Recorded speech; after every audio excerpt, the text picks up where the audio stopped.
Sifu.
Balik lagi di channel Meta Project. Hari ini yang podcast bukan Mbak Meta ya.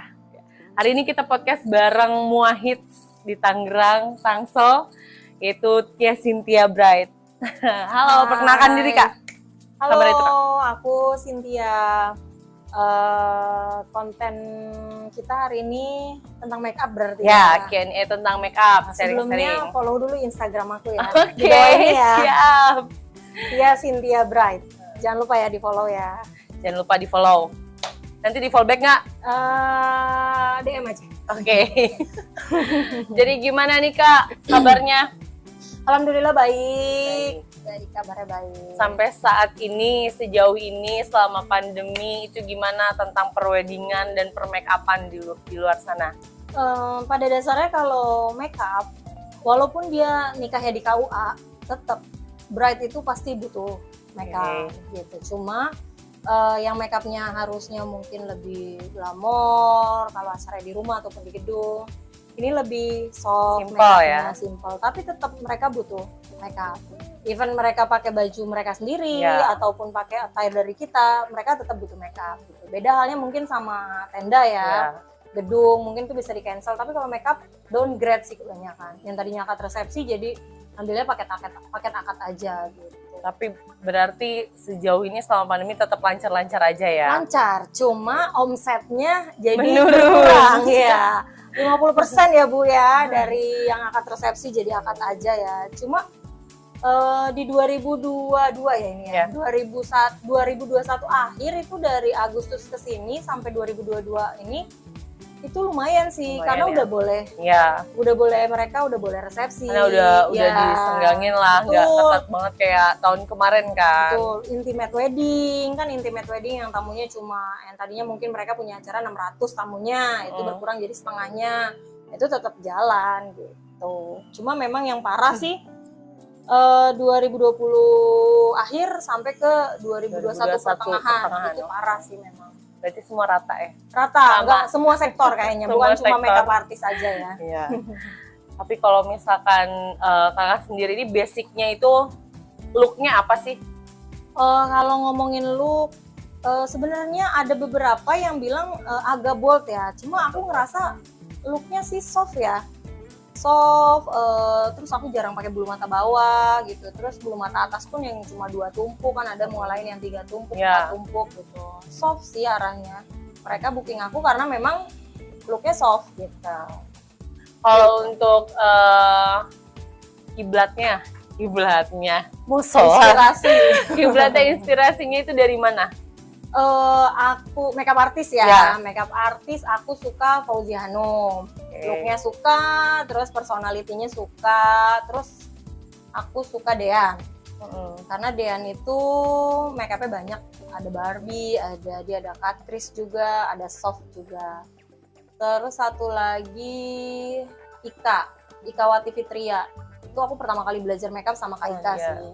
Jadi look Kak Ika itu look aman, bisa diterima di semua kalangan menurut aku ya. Terus sama satu lagi guru aku, Teh Aziza Nur Muhammad sih, itu guru basic aku dulu. Makeupnya juga the best banget sih, aku suka. Familiar itu. Iya, hits banget nih Teh Aziza di Tangerang terutama. Iya. Tapi kalau untuk kalau misalkan ada yang request nih, aku maunya alisnya serat, maunya alisnya yang soft gitu, terus mau blush on-nya yang nggak mau kelihatan menor gitu, itu bisa request. Bisa, banyak yang request banyak. Cuma memang tetap kiblatnya ke arah makeup aku ya. Makeupnya soft kan, nggak mungkin dia tiba-tiba minta Catrice, itu nggak ada sih. Cuma kalau ke aku alisnya kayaknya lebih tipis ya, lebih Korea look, oh boleh gitu. Terus misalnya aku bulu matanya mau yang pendek aja, ada blush on-nya jangan tebel-tebel, banyak gitu. Tapi kita perjanjian dulu, jadi sebelum makeup disampaikan requestnya gitu. Jadi kitanya ngimbangin. Kalau misalkan pas makeup itu kan mood ya. Pas makeup kita udah siap ready makeup, dikirain mereka booking kita tuh percaya kan sama kita. Ternyata mereka request gini itu sih yang kadang agak moodnya moodnya naik turun bener banget sih. Jadi better memang disampaikan sebelum. Biasanya kalau kayak gitu ada treatment ya? Oh iya. Kalau aku pasti Hamin 7 ya. Hamin 7 tuh aku sampaikan how to your prepare gitu. Apa aja sih yang harus kamu preparein untuk menjadi seorang bride? Dari skin preparation-nya tuh apa aja, skincare-nya tuh apa aja sih yang harus disiapin, itu aku kasih sih. Itu ada listnya biasanya. Boleh nggak sih buat para calon bride nih, dia yang masih pakai krim dokter atau skincare-an yang mau aman ataupun enggak, kan masih banyak yang suka pakai racik-racik tuh, itu sebenarnya boleh apa enggak? Coba diedukasi yang suka krim racik. Betul, para bride to be, jadi gini, merawat kulit itu nomor 1 ya, karena gini, pada dasarnya semua kulit tuh harus dirawat. Skincare itu sangat boleh. Semua klien aku pasti edukasi. Kalian tetap skincare-nya harus lanjut, tapi skincare apa dulu gitu. Skincare-nya mengandung apa gitu. Terus skincare-nya tuh berasal dari mana gitu. Kalau skincare-nya misalnya sebutlah merek A gitu, tapi dia racikan dokter. Terus kalau kalian memang benar konsul ke dokternya, mendingan konsul. Ini aman nggak untuk nanti aku wedding? Karena ada beberapa klien aku tetap pakai krim dokter, tapi makeupnya tetap bagus karena mereka konsul ke dokternya. Tapi kalau misalkan krim racikan yang belinya di all beredar, di all shop, apapun itu, better jangan dulu sih. Kecuali skincare BPOM yang ada mungkin di Sosiola, itu aman. Di minimarket gitu ya. Itu aman sih. Semua itu wajib. Karena nanti kalau kalian nggak skincare, hari H mukanya bisa jadi breakout atau bisa jadi sangat kering. Komedo sih biasanya pada naik gitu. Itu kan nggak bagus juga gitu. Tips caranya biar make up nggak luntur pas sungkem, coba. Teknik. Okay. Kenapa harga make up itu harganya jutaan? Gitu? Karena kita ngulik teknik gimana caranya alisnya tahan kena keringat, gimana caranya complexionnya tetap aman walaupun kena nangis gitu. Karena sebenarnya gini, pertama kita harus kerjasama sama si bride-nya. MUA-nya udah ngulik ilmunya, tapi bride-nya nggak bisa diajak kerjasama dalam arti gini, dia udah nangis, kan kita selalu edukasi ya, Kak kalau nangis di tap-tap aja ya gitu. Tapi kan ada juga yang nangis digosok ya, walaupun iya kan tadi bisa haru banget, itu refleks gitu. Tapi kita kan tetap standby di situ, retouch ya, kalau ambil paketnya dengan retouch gitu. Tapi better kalian yang dilap tuh airnya, bukan bedaknya gitu. Karena kan banyak yang dilap semuanya gitu kan. Kayak di tap-tap pelan-pelan ringan-ringan itu aman sih. Ditambah racikan terbaru aku, promosi lagi ya. Dipromoin sekali, insya Allah aman dari sungkem. Jadi yang mau aman dari sungkem langsung booking dari sekarang, karena kalau dekat-dekat keburu full. Aduh amin. Sebenarnya itu dari tahun berapa sih Kak? Mulai karir ya? Kalau belajar make up 2016. Itu yang tadi aku bilang sama Kak Ikawati di Bogor. Waktu itu self make up, jadi masih kayak tertarik make up tapi untuk diri sendiri dulu. Nah setelah aku menikah di 2017, kok kayaknya pengen jadi MUA nih, karena aku wedding kan ngurus semuanya sendiri kan. Kok kayaknya MUA sekarang masih muda-muda gitu, seru kayaknya nih kerja MUA gitu. Karena basicnya aku suka beauty kan. Cuma memang sukanya orang lain aja deh yang aku make upin dibanding aku sendiri ya jujur. Terus kok kayaknya seru, mulai tuh tertarik kursus secara profesionalnya di Teh Aziza itu. 2017 akhir, aku ingat banget, Oktober kalau nggak salah itu aku habis nikah langsung private.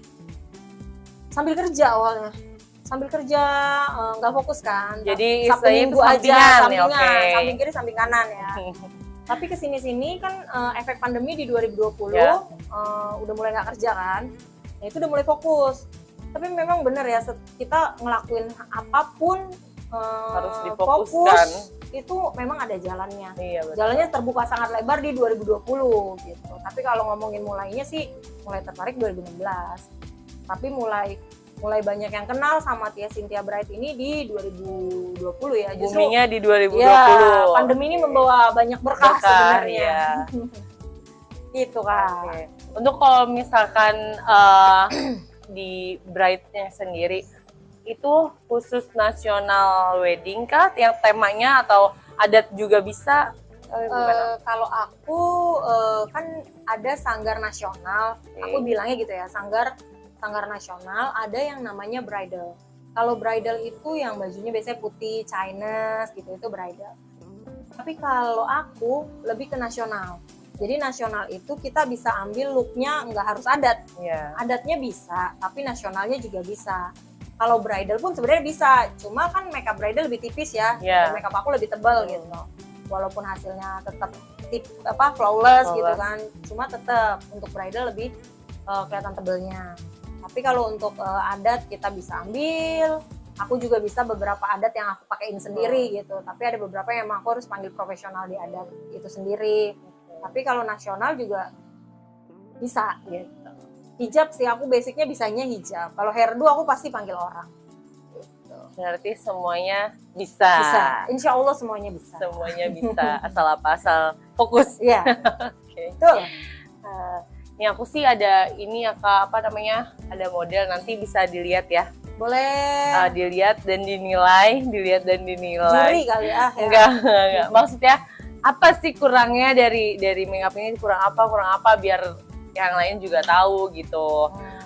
Pada dasarnya aku juga masih belajar ya. Sama-sama belajar ya di sini semuanya. Cuma memang karena dikasih kesempatan untuk ngeliat dan mengoreksi boleh. Tapi jangan judge aku ya, bukan berarti makeupku lebih bagus, nggak gitu.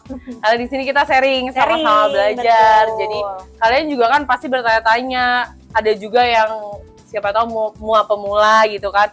gimana sih, pasti kan masih pengen banyak belajar ya, pengen banyak tahu yang bagus tuh gimana, maunya kan hasilnya semua sempurna ya kan. Tapi tetap aja, tapi pernah alisnya nggak sama? Sering. Oh sering, oke.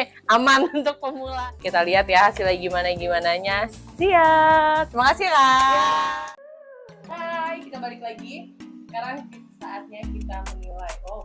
Memang kita lihat hasil makeupnya dari salah satu tim Muahnya Meta Project. Gimana Kak?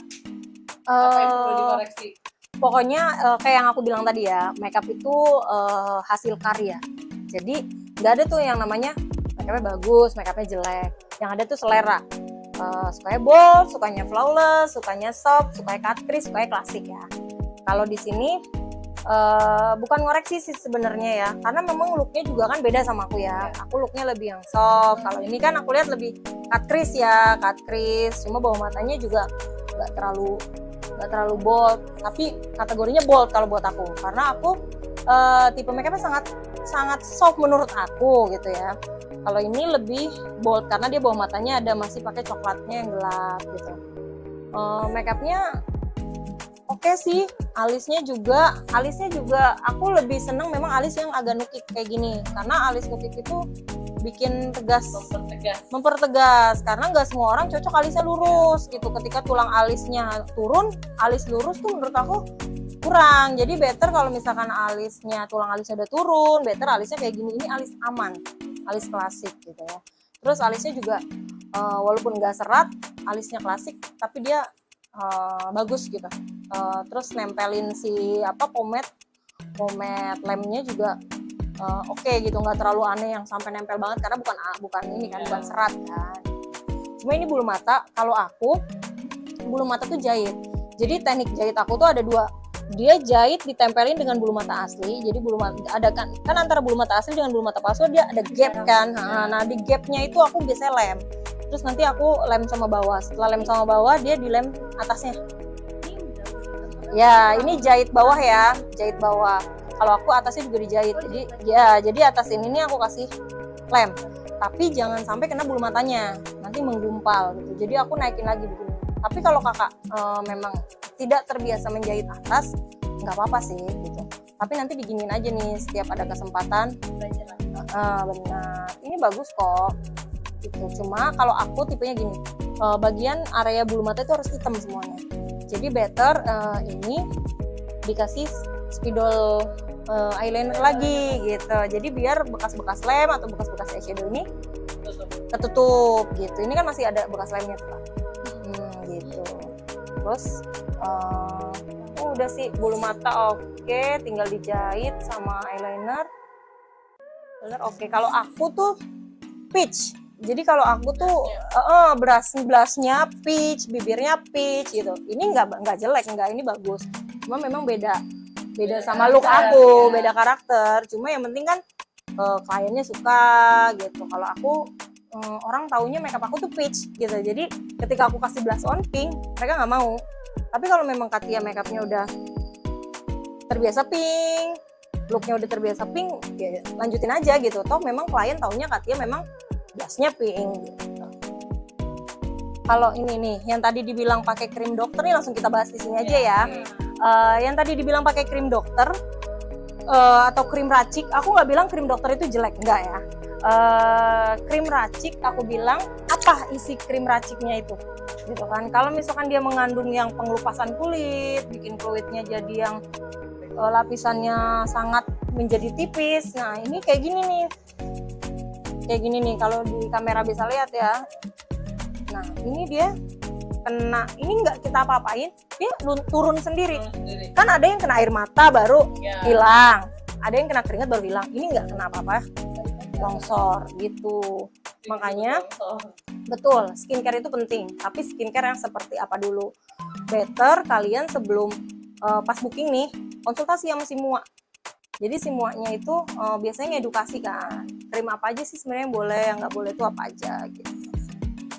Overall sih aku suka sih makeupnya, cuma memang beda karakter aja sama aku. Nggak lumayan sih, ini bagus, cuma memang beda karakter aja sama aku. Iya gitu. Karena setiap Mua punya ciri khasnya. Betul, setiap Mua itu punya signature-nya masing-masing gitu. Oke, Oke sih Kak.